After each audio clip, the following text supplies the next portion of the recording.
सभी को नमस्कार। करियर क्लासेस के इस यूट्यूब चैनल पर आप सभी का स्वागत है दोस्तों।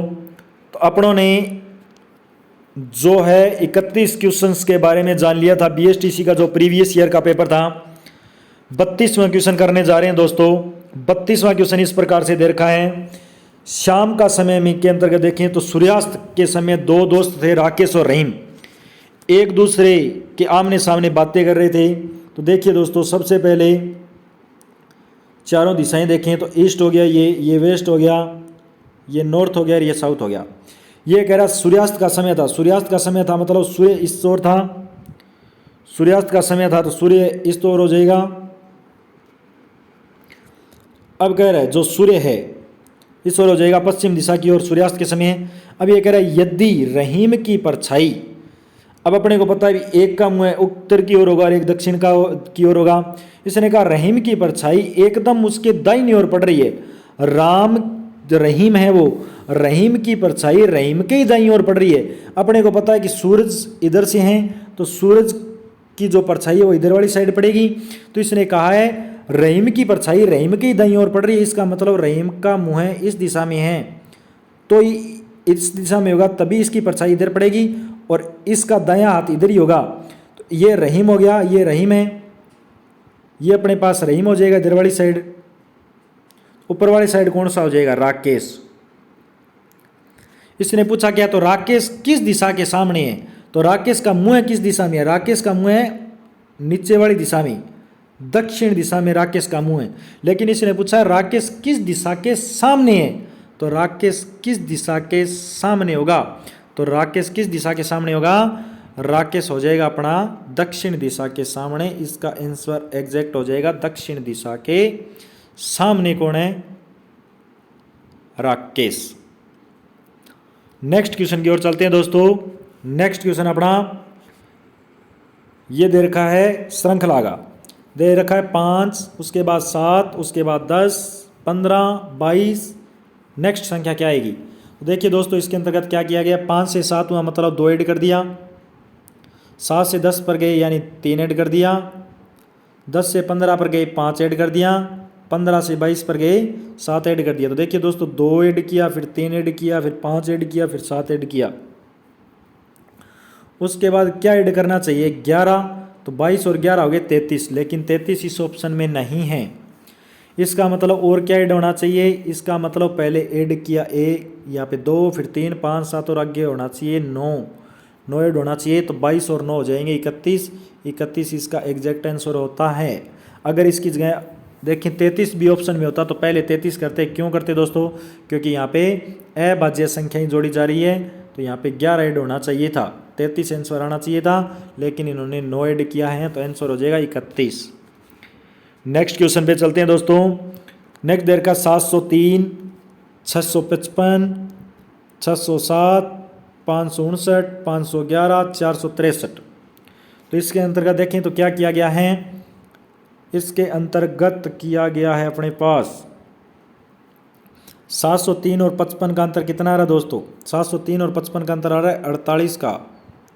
फिर आगे देखेंगे फिर -48, इसमें -48, इनका भी -48, और आगे देखेंगे तो इनका भी -48, आगे भी 111 और इनका भी -48, इनका भी -48, आगे -48 करना है। 463 में से क्या करना है? 48 को सब्ट्रैक्ट करना है। अपने पास आंसर आ जाएगा 415। ये इसका एग्जैक्ट आंसर हो जाएगा दोस्तों। नेक्स्ट क्वेश्चन पे चलते हैं। नेक्स्ट क्वेश्चन अपना इस प्रकार से है। एक पिता वर्तमान में अपने पुत्र से 3 गुणे बड़ा है, यानी फादर और सन की आयु दे रखी है, पिता और पुत्र। एक पिता है जो अपने पुत्र से 3 गुना बड़ा है, यानी 3 साल का है, तो पुत्र कितने साल का? 1 साल का। 5 वर्ष पूर्व दे रखा है, 5 वर्ष पूर्व। तो अगर पूर्व का दे रखा हो दोस्तों तो पहले पूर्व का लिखेंगे इधर के। दे रखा है 4:1, 5 वर्ष पूर्व यानी 5 वर्ष का दे रखा है, और 5 वर्ष पश्चात 3:1, यही दे रखा है दोस्तों। क्या कहा? वर्तमान के अंतर्गत देखेंगे तो पिता और पुत्र की आयु का अनुपात कितना है? 3:1। 5 वर्ष पूर्व दे रखा है तो पूर्व वाला अनुपात पहले लिखेंगे और बाद वाला बाद में। इसका मैंने फॉर्मूला बताया कि अंतिम अनुपातों का अंतर 3 में से 1 गया 2 बट्टा वज्र गुणा का अंतर 4 एकम 4, 3 एकम 3, वज्र गुणा का अंतर 1 गुणा में वर्ष, 5 दूनी कितने हो गए दोस्तों? 10। तो 1 की वैल्यू 10 है तो 4 की वैल्यू कितनी हो जाएगी 40, 1 की वैल्यू 1 है तो यहाँ पे 10 आ जाएगी। इसने पूछा पुत्र की आयु क्या है। अगर पुत्र 5 साल पहले 10 वर्ष का था तो आज कितने साल का हो जाएगा दोस्तों 15 वर्ष का हो जाएगा। ये इसका एग्जैक्ट आंसर हो जाएगा दोस्तों। नेक्स्ट क्वेश्चन पे चलते हैं। नेक्स्ट देखा है 5 गुणा 9 का जो संबंध 144 से है, 7 गुणा 8 का संबंध जो 151 से है, 4 गुणा 6 का संबंध 102 से है, तो 2 गुणा 5 का संबंध किससे होगा। तो 9 को 5 से गुणा किया है तो देखिए दोस्तों क्या किया गया है, यहाँ पे इन दोनों को जोड़ दिया, पहले कितना बन गया 14, फिर बड़े वाले में से छोटे वाला घटा दिया 4, पहले दोनों को जोड़ा 15, फिर बड़े वाले में से छोटे वाला घटाया 1, यहाँ पे दोनों को जोड़ा 6 और 4 हो गए 10, 6 में से 4 गए 2, ऐसे 5 और 2 7, 7 में से 2 घटाए 3, 7 में से 2 घटाए 3, इसका क्या हो जाएगा एग्जैक्ट आंसर हो जाएगा दोस्तों। नेक्स्ट क्वेश्चन पे चलते हैं। नेक्स्ट क्वेश्चन देखा दोस्तों, ऊपर दी गई आकृति में 3 अंतर विभाजित वृत्त हैं जो विद्यार्थियों के समूह को इंगित करता है जो टेनिस, बैडमिंटन और वॉलीबॉल खेलते हैं। आकृति में दिए गए प्रत्येक क्षेत्र को एक छोटा अक्षर बताता है। आकृति के आधार पर नीचे दिए गए प्रश्नों के उत्तर दीजिए। तो पहला देखा है कौन सा अक्षर विद्यार्थी के उस समूह को दर्शाता है जो तीनों खेल खेलते हैं। यानी ऐसी संख्या देखनी है, ऐसा देखना है अपने को अक्षर जो तीनों के अंतर्गत आए। तो यहाँ पे देखिए दोस्तों ये दिखाई दे रहा है अपने को सी जो है वो यहाँ पे टेनिस वाले में भी आ रहा है, बैडमिंटन वाले में भी आ रहा है और वॉलीबॉल वाले में भी। ऐसा देखना है जो तीनों में आए तो कौन सी संख्या है दोस्तों सी, इसका एग्जैक्ट आंसर हो जाएगा। नेक्स्ट क्वेश्चन पे चलते हैं। कौन सा अक्षर विद्यार्थियों की उस समूह को दर्शाता है जो टेनिस और वॉलीबॉल खेलते हैं परंतु बैडमिंटन नहीं खेलते। यानी टेनिस और वॉलीबॉल खेलना चाहिए, बैडमिंटन नहीं खेलना चाहिए, इसका मतलब बैडमिंटन वाला हटा दो, ये बैडमिंटन वाले ये हट गए। तो ऐसी संख्या देखनी है जो 2 में आई, तो दोनों में आने वाली कौन सी है दोस्तों बी अक्षर है। तो इसका एग्जैक्ट आंसर क्या हो जाएगा दोस्तों, इसका एग्जैक्ट आंसर हो जाएगा बी, बिल्कुल आसान। नेक्स्ट पे चलते हैं दोस्तों। कौन सा अक्षर विद्यार्थियों के उस समूह को दर्शाता है जो टेनिस खेलते हैं पर ना तो बैडमिंटन खेलते हैं और ना ही वॉलीबॉल। यानी सिर्फ टेनिस खेलने चाहिए, बैडमिंटन और वॉलीबॉल नहीं खेलने चाहिए, सिर्फ टेनिस खेलना चाहिए, इन दोनों के अंदर नहीं आना चाहिए। तो अपना आंसर क्या हो जाएगा ए, इसका एग्जैक्ट आंसर हो जाएगा क्योंकि ए अकेला है जो टेनिस खेलता है, ना तो बैडमिंटन खेलता है और ना ही वॉलीबॉल खेलता है। नेक्स्ट क्वेश्चन पे चलते हैं दोस्तों। कौन सा अक्षर विद्यार्थियों के उस समूह को दर्शाता है जो टेनिस और बैडमिंटन खेलते हैं पर वॉलीबॉल नहीं खेलते। इसका मतलब वॉलीबॉल वाला हटाना है और टेनिस और बैडमिंटन के अंदर देखना है कॉमन कौन आ रहा है, वॉलीबॉल वाला हटाना है। वॉलीबॉल वाला कौन सा, ये हटा देंगे। तो टेनिस और बैडमिंटन में कॉमन कौन आ रहा है दोस्तों, कॉमन आ रहा है डी।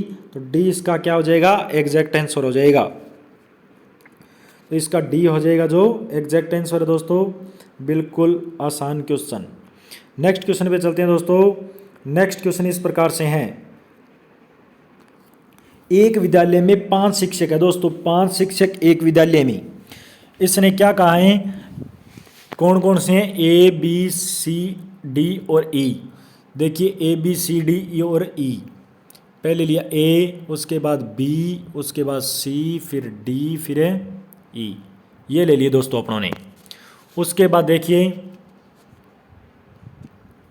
अब इसने क्या कहा है, ये कह रहा है ए और बी हिंदी और अंग्रेजी पढ़ाते हैं। ए क्या कर रहा है, ए हिंदी भी पढ़ा रहा है और इंग्लिश भी पढ़ा रहा है। बी भी क्या कर रहा है, हिंदी भी पढ़ा रहा है और इंग्लिश भी पढ़ा रहा है। नेक्स्ट कह रहा है सी और बी अंग्रेजी और भूगोल पढ़ाते हैं। सी क्या करता है, इंग्लिश और जियोग्राफी पढ़ा रहा है। और बी भी क्या कर रहा है, इंग्लिश तो पढ़ा ही रहा है, उसके साथ साथ क्या पढ़ा रहा है, जियोग्राफी और पढ़ा रहा है। उसके बाद क्या कहा, डी और ए गणित और हिंदी पढ़ाते हैं। डी और ए क्या कर रहे हैं, गणित पढ़ा रहे हैं और हिंदी पढ़ा रहे हैं। डी और ए, डी क्या कर रहा है, गणित यानी मैथ पढ़ा रहा है और क्या कर रहा है, हिंदी पढ़ा रहा है, हिंदी। और ए भी क्या कर रहा है, हिंदी तो पढ़ा ही रहा है, साथ में क्या पढ़ा रहा है, मैथ। लास्ट में कह रहा है ई और बी इतिहास और फ्रेंच पढ़ाते हैं। ये क्या कर रहा है, हिस्ट्री पढ़ा रहा है और फ्रेंच पढ़ा रहा है। उसके बाद बी भी क्या कर रहा है, बी अपने पास जो है, बी जो है वो क्या पढ़ा रहा है, हिस्ट्री यानी इतिहास पढ़ा रहा है, हिस्ट्री। अच्छा ही लगा दे दोस्तों। और क्या पढ़ा रहा है, फ्रेंच भी पढ़ा रहा है। इस प्रकार से समझ जाइएगा। पहला क्वेश्चन क्या है, शिक्षकों में से अधिकतम विषय कौन पढ़ा रहा है, तो शिक्षकों में से अधिकतम विषय कौन पढ़ा रहा है दोस्तों, शिक्षकों में से अधिकतम विषय पढ़ा रहा है बी इसका क्या हो जाएगा, एग्जैक्ट आंसर हो जाएगा दोस्तों, क्योंकि बी क्या कर रहा है, हिंदी भी पढ़ा रहा है, इंग्लिश भी पढ़ा रहा है, जियोग्राफी पढ़ा रहा है, हिस्ट्री भी पढ़ा रहा है, फ्रेंच भी पढ़ा रहा है, तो 5 सब्जेक्ट पढ़ा रहा है ना दोस्तों। तो 41वें का आंसर कौन सा हो जाएगा, बी। नेक्स्ट कह रहा है निम्न में से कौन से भूगोल और हिंदी दोनों विषय पढ़ाते हैं। भी कौन कौन है जो भूगोल भी पढ़ा रहा है और हिंदी भी, मतलब जियोग्राफी भी पढ़ा रहा है और हिंदी भी पढ़ा रहा है। तो जियोग्राफी कौन कौन पढ़ा रहे हैं दोस्तों, जियोग्राफी बी भी पढ़ा रहा है, जियोग्राफी सी भी पढ़ा रहा है, ये देखो जियोग्राफी सी भी पढ़ा रहा है और जियोग्राफी बी भी पढ़ा रहा है, और कोई जियोग्राफी नहीं पढ़ा रहा। तो आंसर बी और सी वाला हो जाएगा। बी और सी वाला आंसर कौन सा अपना, ये ऑप्शन हो जाएगा, ऑप्शन नंबर बी, जिसके अंदर बी और सी दोनों क्या कर रहे हैं, भूगोल और हिंदी दोनों विषय पढ़ाने चाहिए, भूगोल और हिंदी। सॉरी दोस्तों, ये क्वेश्चन अपने को क्या दे रखा है, निम्न में से कौन से भूगोल और हिंदी दोनों विषय पढ़ाते हैं। ये दे रखा है दोस्तों, भूगोल अकेला नहीं दे रखा, इसमें दे रखा निम्न में से कौन से भूगोल और हिंदी दोनों विषय पढ़ाते हैं। भूगोल भी पढ़ाना चाहिए और हिंदी भी पढ़ाना चाहिए। देखिए बी और सी दो ही व्यक्ति ऐसे हैं जो भूगोल पढ़ाते हैं, लेकिन सी हिंदी नहीं पढ़ा रहा है इसके अंदर। तो इसका आंसर हो जाएगा इनमें में से कोई नहीं, इसका एग्जैक्ट आंसर हो जाएगा, क्योंकि कोई इसके अंतर्गत देखेंगे इन दोनों में से बी तो हिंदी पढ़ा रहा है लेकिन सी क्या नहीं पढ़ा रहा, हिंदी नहीं पढ़ा रहा। तो इसका आंसर क्या हो जाएगा, ऑप्शन नंबर डी। नेक्स्ट दे रखा है 2 से अधिक शिक्षक कौन सा विषय पढ़ा रहे हैं। इससे कौन कौन से यानी शिक्षक देखिए जो सर्वाधिक विषय पढ़ा रहे हैं, 2 से अधिक शिक्षक कौन सा विषय पढ़ा रहे हैं। तो देखिए दोस्तों 2 से अधिक होने चाहिए। हिंदी देखो कितने विषय करवा रहे हैं, तो हिंदी ए भी करा रहे हैं, बी भी करा रहे हैं, और कौन करा रहे हैं, डी क्या करा रहे हैं, हिंदी। तो हिंदी जो विषय हो जाएगा वो 2 से अधिक है टीचर पढ़ा रहे हैं, हिंदी सब्जेक्ट हो जाएगा इसका एग्जैक्ट आंसर। तो ये है दोस्तों, बिल्कुल आसान क्वेश्चन है। सबसे पहले कहा था सर्वाधिक विषय कौन पढ़ा रहे हैं, तो सर्वाधिक विषय बी पढ़ा रहे हैं।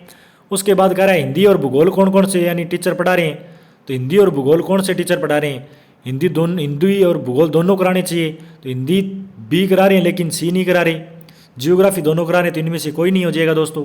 2 से अधिक शिक्षक कौन सा विषय पढ़ा रहे हैं, तो हिंदी विषय पढ़ा रहे हैं 3 टीचर, तो ये इसका आंसर हो जाएगा हिंदी।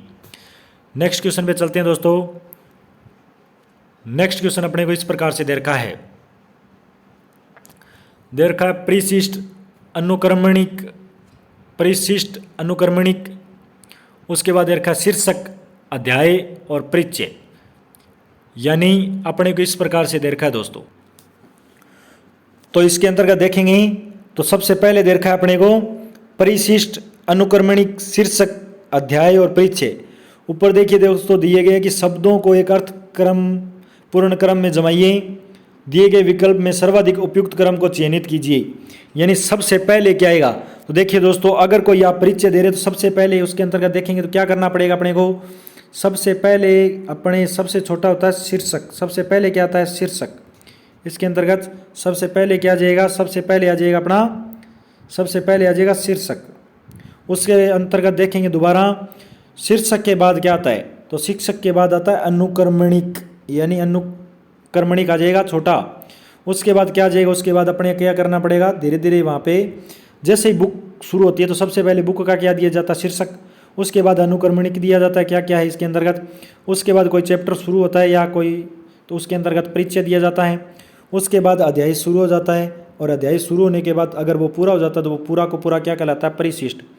तो देखेंगे सबसे पहले क्या बन रहा है, सबसे पहले बन रहा है 3, 2, 5, उसके बाद 4 और 1। 3, 2, 5, 4, 1 कौन सा ऑप्शन हो रहा है, 3, 2, 5, 4, 1, 3 से शुरू होना चाहिए। तो ये ऑप्शन हो जाएगा दोस्तों डी नंबर, ये इसका क्या हो जाएगा, एग्जैक्ट आंसर। नेक्स्ट क्वेश्चन पे चलते हैं दोस्तों। नेक्स्ट अपने को इस प्रकार से दे रखा है, सजा, कैद, गिरफ्तार, अपराध और निर्णय। सबसे पहले क्या होगा, सबसे पहले कोई व्यक्ति क्या करेगा, सबसे पहले करेगा दोस्तों अपराध। सबसे पहले अपराध करेगा तो यानी 4 नंबर पहले आ जाएगा। सबसे पहले दोस्तों क्या करेगा, वो अपराध करेगा, तो सबसे पहले क्या आ जाएगा, 4 नंबर। उसके बाद क्या किया जाएगा, उसको किया जाएगा गिरफ्तार, यानी उसको गिरफ्तार किया जाएगा, तो उसके बाद नंबर आ जाएगा 3। उसके बाद वो क्या करेगा, निर्णय लिया जाएगा, यानी निर्णय लिया जाएगा उसके बारे में। सबसे पहले व्यक्ति ने क्या किया, अपराध, उसके बाद उसको गिरफ्तार किया, उसके बाद उसके बारे में क्या किया जाएगा, निर्णय लिया जाएगा, यानी 5 नंबर। उसके बाद उसको क्या किया जाएगा, उसके बाद उसे सज़ा दी जाएगी, सज़ा देने के बाद उसे कैद कर दिया जाएगा, यानी सबसे पहले क्या किया जाएगा, सज़ा देंगे और सज़ा देने के बाद कैद कर दिया जाएगा। तो ऑप्शन नंबर अपना हो जाएगा यहाँ पे 43512। 4 3 5 1 2, 4 3 5 1 2 ऑप्शन नंबर हो जाएगा सी। नेक्स्ट क्वेश्चन पे चलते हैं दोस्तों। नेक्स्ट क्वेश्चन दे रखा अपने को। नेक्स्ट क्वेश्चन इस प्रकार से हैं। नेक्स्ट जो क्वेश्चन है वो इस प्रकार से दे रखा अपने को कि एक दिन में कितनी बार घड़ी की दोनों सुइयां 90 डिग्री का कोण बनाती है। तो देखिए दोस्तों, अपने को पता होना चाहिए कि 90 डिग्री के कोण जो है घड़ी, वो 1 घंटे में 2 बार बनाती है। 1 घंटे में 2 बार बनाती है।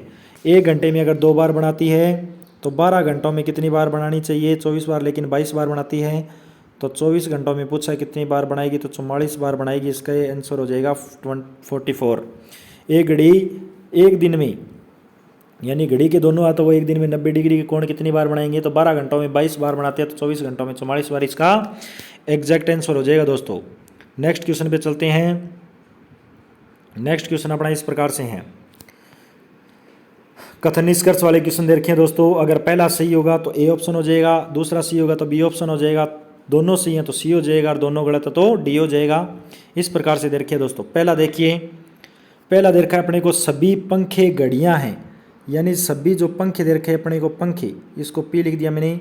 सभी पंखे वो क्या है, घड़ियां हैं, यानी इसको मैंने जी लिख दिया, घड़ियां की जगह जी लिख दिया। कुछ घड़ियां काली है, कुछ घड़ियां क्या है, कुछ घड़ियां काली है, तो इसको मैंने लिख दिया के, क्योंकि कुछ घड़ियां क्या है, काली है, तो इस प्रकार से लिख दिया। नीचे क्या कह रहा है, सभी घड़ियां पंखे हैं। क्या सभी घड़ियां पंखे हैं या सभी पंखे घड़ियां हैं? सभी पंखे दोस्तों घड़ियां हैं, लेकिन सभी घड़ियां पंखे नहीं है। पहला कथन हो जाएगा गलत। दूसरा क्या कहा, कुछ पंखे काले हैं। क्या पंखे और काले हैं, इन दोनों का आपस में कहीं संबंध दिखाई दे रहा है आपको? ये देखिए खाली है, यहाँ पे कोई संबंध नहीं है, तो ये गलत हो जाएगा। तो इसका आंसर नंबर हो जाएगा डी। निष्कर्ष न तो एक सही और न दोनों सही, यानी दोनों ही क्या हो जाएंगे, गलत हो जाएंगे दोस्तों। नेक्स्ट क्वेश्चन पे चलते हैं। सभी घास वृक्ष हैं। सभी घास क्या हैं, वृक्ष हैं, तो सभी घास जो है वृक्ष हो जाएंगे। सभी घास वृक्ष दे रखे हैं अपने को, तो सभी घास वृक्ष हैं। तो देखिए दोस्तों, सभी घास, घास को मैंने लिख दिया जी, सभी घास क्या है, वृक्ष, वृक्ष को मैंने लिख दिया वी, यानी सभी घास है वो वृक्ष है। कोई वृक्ष झाड़ी नहीं है, इसका मतलब कोई वृक्ष झाड़ी नहीं है, तो इस झाड़ी को मैंने अलग बना दिया, झाड़ी को मैंने अलग बना दिया, जेएच लिख दिया इसको। पहला का कोई घास झाड़ी नहीं है, घास और झाड़ी में कोई संबंध नहीं है, इसका मतलब ये एग्जैक्ट सही है। कुछ घास झाड़ियाँ हैं, कोई घास झाड़ी नहीं है या कुछ घास झाड़ियाँ हैं, इन दोनों में से तो एक सत्य होना चाहिए। अगर पहला सत्य हो गया तो दूसरा क्या है, रॉन्ग, यानी पहला सत्य हो गया दूसरा रॉन्ग है, तो पहला सत्य के लिए ऑप्शन नंबर कौन सा हो जाएगा, ए ऑप्शन हो जाएगा इसका एग्जैक्ट आंसर दोस्तों। नेक्स्ट क्वेश्चन पे चलते हैं। नेक्स्ट क्वेश्चन अपना इस प्रकार से दे रखा है। नेक्स्ट क्वेश्चन दे रखा है अपने को, कुछ लड़के चोर हैं, यानी कुछ लड़के क्या हैं, चोर हैं। पहला दे दिया कुछ लड़के चोर हैं, तो पहले के अंतर्गत कुछ लड़के हैं वो क्या है, चोर, मैंने चोर को CH लिख दिया। कुछ लड़के क्या है, चोर। कुछ लड़के विद्यार्थी हैं, कुछ लड़के क्या हैं, चोर हैं, कुछ लड़के विद्यार्थी हैं। ये तो दोस्तों सभी हो गया इसके अंतर्गत। तो देखिए ये वाला जो चित्र बनेगा वो सभी का बनेगा, तो अपने को किसका बनाना है, कुछ का बनाना है। देखिए कुछ का बनाएंगे तो यहाँ पे कैसे हो जाएगा, इसने कहा भी कुछ लड़के हैं वो चोर है, तो कुछ लड़के क्या हो जाएंगे, चोर, CH लिख दिया मैंने। फिर कहा कुछ लड़के विद्यार्थी हैं, तो कुछ लड़के क्या हो जाएंगे, विद्यार्थी, स्टूडेंट हो जाएंगे। अब पूछा कुछ डाकू लड़के हैं। देखिए दोस्तों, डाकू की जगह हमें मानना है चोर, क्योंकि यहाँ पे मिस प्रिंट हो गया है। तो डाकू की जगह क्या मानना है हमें? चोर मानना है। तो कुछ चोर लड़के हैं, कुछ चोर और लड़के, ये बात सत्य है ना? भी चोर और लड़के का यहाँ पे देखो, ये देखो संबंध दिखाई दे रहा है। नेक्स्ट का सभी चोर लड़के हैं, तो सभी चोर तो लड़के नहीं, ये रॉन्ग हो जाएगा। तो ऑप्शन नंबर कौन सा सही हो जाएगा? पहले वाला सही हो जाएगा, ऑप्शन नंबर 1 सही हो जाएगा कि कथन नंबर 1 सत्य है। नेक्स्ट पे चलते हैं दोस्तों। नेक्स्ट का है कोई आदमी गधा नहीं है। इसने कहा कोई भी आदमी गधा नहीं है, ये आदमी है, इसमें आदमी आ गए। इसने कहा कोई आदमी गधा नहीं है, यानी गधा नहीं है, इसको डंकी लिख दिया मैंने। राहुल आदमी है, इसका मतलब राहुल के आदमी है, तो ये इसके अंतर्गत आ जाएगा। इसको हमने क्या मान लिया? राहुल।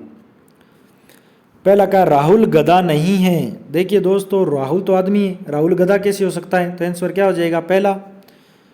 पहला मतलब सत्य है। दूसरा कहा सभी आदमी राहुल नहीं है। दोस्तों ये तो बात नहीं कही उसने कहा सभी आदमी राहुल नहीं है, ये इसका मतलब ये कहना चाहता है भी राहुल भी आदमी नहीं है, लेकिन ऊपर कह रखा है इसने भी राहुल आदमी है। तो ऑप्शन नंबर कौन सा सही हो जाएगा? 1 नंबर सही हो जाएगा दोस्तों। तो ये हुए दोस्तों अपने 50 क्वेश्चन, जिसके अंतर्गत BSTC 2018 के अंतर्गत देखें एग्जाम के अंतर्गत पूछे गए थे। 50 के 50 क्वेश्चन अपने हो चुके हैं। तो दोस्तों आपको ये वीडियो कैसा लगा ये कमेंट करके ज़रूर बताएं। करियर क्लासेस के इस यूट्यूब चैनल को आप ज़्यादा से ज़्यादा सब्सक्राइब कीजिएगा, वीडियो को लाइक कीजिएगा, कमेंट कीजिएगा, ज़्यादा से ज़्यादा शेयर करें, ताकि ज़्यादा से ज़्यादा लोग इसको देख सकें, स्टूडेंट इसको देख सकें और फ़ायदा उठा सकें। क्योंकि दोस्तों जैसे ही पेपर होते हैं तो अपने को पता है कि BSTC के अंतर्गत जैसे पेपर होते हैं, 2022 का जो पेपर है वो 8 तारीख होने वाला है। तो प्रीवियस ईयर के जो पेपर उनमें से 2 या 4 क्वेश्चन तो आ ही जाते हैं। जैसे 2021 के अंदर पेपर हुआ था तो उसके अंदर भी 5-7 क्वेश्चन आ ही गए थे। तो प्रीवियस ईयर के क्वेश्चन भी करने चाहिए। उसके अंतर्गत अपने देखें भी पीछे कैसे पैटर्न आता है। जो न्यू स्टूडेंट है उनको भी पैटर्न का पता होना चाहिए, भी पैटर्न कैसे आता है इनका पेपर का, कौन सा लेवल होता है मैथ और रीजनिंग का। तो इस प्रकार से होता है दोस्तों। तो करियर क्लासेस के इस यूट्यूब चैनल को ज़्यादा से ज़्यादा सब्सक्राइब करना है दोस्तों, और बेल आइकन का बटन प्रेस करना, ताकि नोटिफिकेशन ज़्यादा से ज़्यादा आपको, जैसे भी हम अपने वीडियो डालें तो आपको नोटिफिकेशन मिल जाए। नेक्स्ट वीडियो के अंतर्गत अपने नेक्स्ट जो पेपर है देखेंगे 2019 का। 2019 के अंतर्गत जो पेपर हुआ था उसको सॉल्व करेंगे। तो प्रीवियस ईयर के 2-3 साल के लगातार जो है पेपर अपने सॉल्व कर लेंगे। तो तब तक के लिए दोस्तों जय हिंद, जय भारत दोस्तों।